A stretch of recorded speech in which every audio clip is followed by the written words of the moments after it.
La team, on veut nous faire comprendre.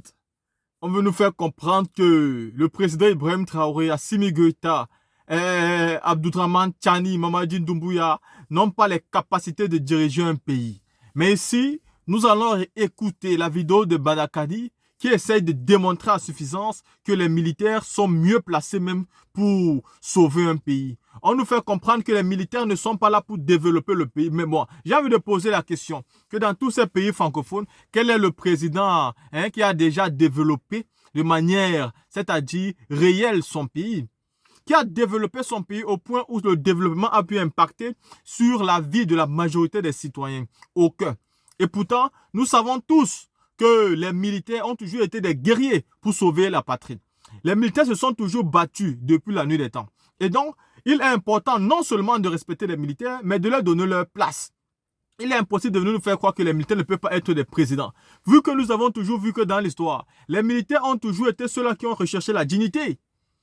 L'homme civil ne connaît même pas la souffrance. Pour la plupart du temps, ces civils sont des personnes qui ont fait de longues études, qui ont fréquenté en Europe, qui n'ont pas connu véritablement la souffrance. Après avoir une vie paisible, une vie tranquille, ils pensent qu'ils sont meilleurs que les autres. Et quand ils viennent donc, ils viennent gouverner les autres. Ils pensent même que les autres là sont des sujets. Et donc, ils vont venir donner des ordres, faire ce qu'ils ont envie de faire, sans toutefois écouter l'avis des citoyens. Et c'est dans cette formule-là qu'ils vont souvent marcher sur les autres, abuser des constitutions, enfermer des personnes, imposer la corruption, vendre la drogue à la jeunesse parce qu'ils ne connaissent même pas de limites, parce qu'eux-mêmes, ils n'ont jamais connu la souffrance. Et pourtant, quand vous arrivez face aux militaires, les militaires ont connu la souffrance. Ils entrent dans l'armée souvent très tôt. Ils sont obligés dans des formations de retirer déjà leurs cheveux, de se former durement, de subir les pires humiliations. Mais ils restent là et ils se battent. Ils se battent pour la nation. Des fois, ils voient tomber leurs frères d'armes et des fois, eux-mêmes, ils tombent. Ils voient les villages perdus, des villes perdues, des personnes tuées. Et des fois, même, ils doivent aussi subir le manque de respect des populations, les insultes avec certains opposants souvent qui ne sont même pas républicains, qui insultent souvent ce genre d'armée-là. Même s'il faut reconnaître qu'il y a des armées qui ne sont pas dignes de ce nom. Il y a des pays où nous avons des armées qui ne travaillent pas pour l'État, mais qui travaillent pour des individus. Ceux-là, ils sont tellement différents. Il y a des armées qui travaillent pour des individus qui n'ont jamais travaillé pour l'État. Parce que peu importe le comportement du civil, l'armée est toujours derrière ce civil-là. Et l'armée continue toujours à mater les populations. Le Burkina ne connaît pas ce genre d'armée. Le Mali non plus. Aujourd'hui, le Niger vous demande qu'eux-mêmes non plus. Et la Guinée aussi vient de vous démontrer que ce n'est plus possible là-bas chez eux, dont les choses sont différentes. Pourquoi vous voulez donc nous faire comprendre que les militaires ne peuvent pas changer les conditions de vie d'un pays? Comme si c'était ça le problème qu'il s'agissait. Comme si c'était la question de base. Les militaires sont venus au pouvoir à cause de l'insécurité. Et ils veulent mettre de la sécurité avant d'organiser les élections. Souffrez de patienter jusqu'à ce que le pays soit en sécurité et ensuite vous aurez des élections. La team, écoutons ici Badakani qui nous sort vraiment des détails très importants sur la manipulation contre les militaires qui sont aujourd'hui au pouvoir, que ce soit au Mali, en Guinée ou même encore au Burkina Faso. Nous, on constate les coups d'État. C'est simplement. C'est pas nous qui faisons les coups d'État. C'est tout. On les constate. Mais bien sûr. Mais c'est quoi cette affaire? On nous dit les militaires ne peuvent pas développer un pays. Les militaires ont dit qu'ils viennent développer le pays. Ils ont dit ça. Ils viennent mettre l'ordre. Ils ont dit ça. Quel est le militaire qui a dit ça? Est-ce que les militaires vous ont dit comment développer le pays? Et il y a longtemps, ils sont tous dans les casernes. Quand vous échouez, vous les civils, vous rien, vous allez là, vous vendez votre pays. L'État, vous un pays l'État, à 50%, l'État, 70%, vous volez l'État. dans les mains des terroristes. Comment? Le président est là avec sa veste, sa garde présidentielle, il joue au président et il vole l'argent du pays. Avec femmes, enfants, cousins. Les militaires font quoi? Les militaires font quoi? À qui on veut apprendre que les militaires sont là pour développer un pays? C'est à nous que vous voulez apprendre ça. C'est à nous. Il faut qu'on soit sérieux. Donc, cette diabolisation des militaires, moi, président Badakani, je me lève contre ça. Je ne suis pas dedans. Moi aussi. Je suis pas là. Moi, je soutiens les militaires. Moi aussi. Moi aussi. Dans l'histoire de l'Afrique, les militaires ont toujours joué un grand... Les guerriers ont toujours été en premier dans l'histoire de l'Afrique. Les guerriers. Les guerriers. Les guerriers ont toujours joué un rôle. Pendant l'esclavage, pendant la colonisation, pendant les empires, allez lire le rôle des hommes de guerre. Ouais. Des hommes de guerre encadrés par une grande idéologie historique et civilisateur et civilisatrice pour l'Afrique. Ils ont joué un grand rôle. Depuis l'indépendance, monsieur.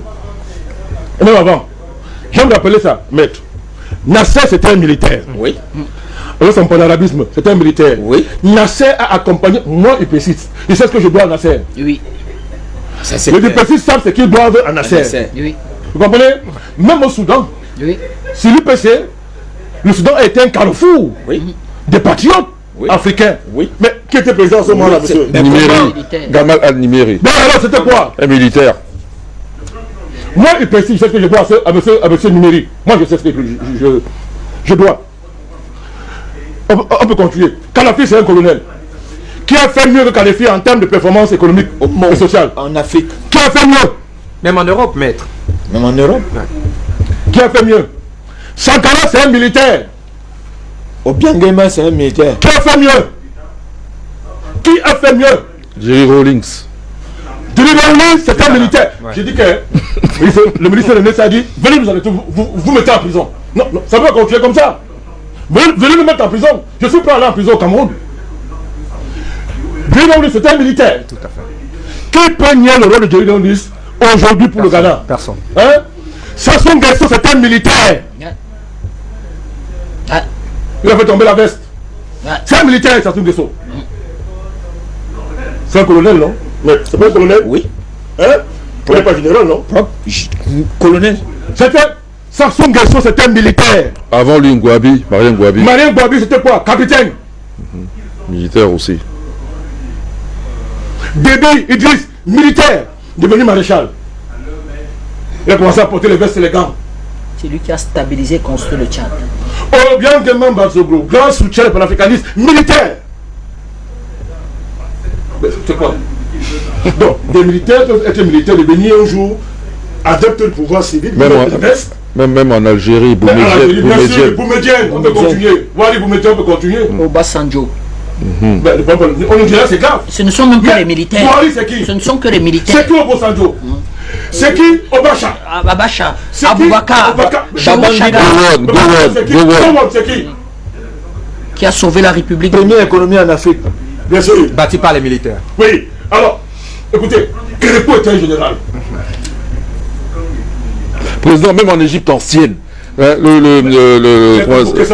comment il s'appelle Le pharaon? Le pharaon? Oui, le pharaon pharaon. qui termine la 18e dynastie là. C'est celui qui a fait le coup d'état tout en Camon. Oui. Son nom, je dirais. Oremheb. Oui. Oremheb. Lui-même, c'est un militaire, non? Mais j'ai dit, Kérékou c'était un général. Kérékou, voilà, tout ça. Quand on fait Ça fait beaucoup déjà. Hein, on peut- Donc il faut qu'on démontre aux gens qu'il faut arrêter l'imposture, cette imposture-là. Kérékou est général. La conférence nationale le chasse, il va dormir chez lui. Oui. Après, on va le chercher que bien. C'est l'échec. C'était mieux. C'est l'échec des civils. Mets-toi là, pour corriger Les affaires de bardels, Sogo. les diplômes de la Banque mondiale. Les Ceux que vous Sogo. envoyez là, qu'ils sont là, ils sont de la Banque mondiale, connaissent rien en économie parce que la Banque mondiale, on connaît rien en économie à la Banque mondiale. Le Cameroun est le seul pays en Afrique centrale qui va de civil en civil. Mais sauf si, je ne sais pas où René Sadi a vu le coup d'état dans la tête des Camerounais. Peut-être c'est lui-même qui a... Je ne sais pas, peut-être c'est lui-même. Oui. Peut-être c'est monsieur le ministre. Je ne sais pas s'il a vu la tête des Camerounais. Mais nous constatons un environnement, des dynamiques où les pays africains étaient en train de mourir. Où le dernier rempart du pays, l'armée, a pris sa responsabilité. Tout à fait. Comme développer le pays. Vous pouvez tout dire contre le général Oligui du Gabon là. Il n'est pas mieux, il est là. Mais comment? Vraiment, c'est pas une bonne chose d'avoir empêché que Noureddin Bongo et sa mère prennent le Gabon mettre dans leur poche. Comment? C'est pas un progrès ça. C'est un très grand progrès. Maintenant, au Cameroun, moi je comprends le problème. Il a Et on a oublié un qui est tout. Doumbouya, on a oublié, non? Mais, c'est pour là. C'est un militaire. Merci. Professeur Belek.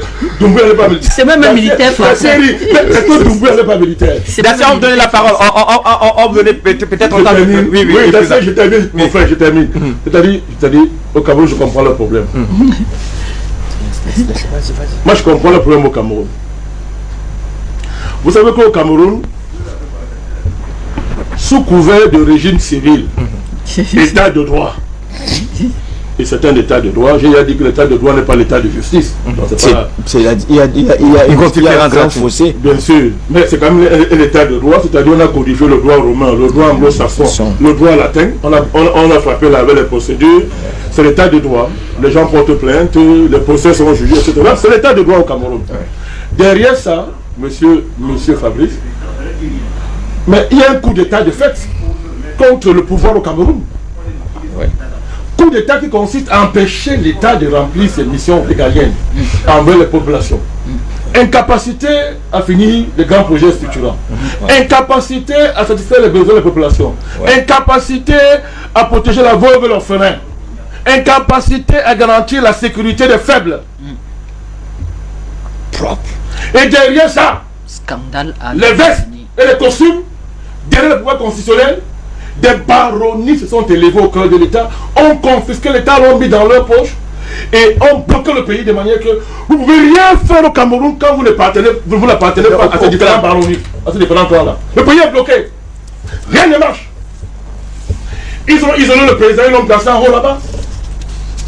Il est perdu là-bas en haut, il donne ses consignes, personne ne respecte. On tue les gens ici, on assassine ici à gauche, à droite. En attendant que le grand soir arrive, soit la nature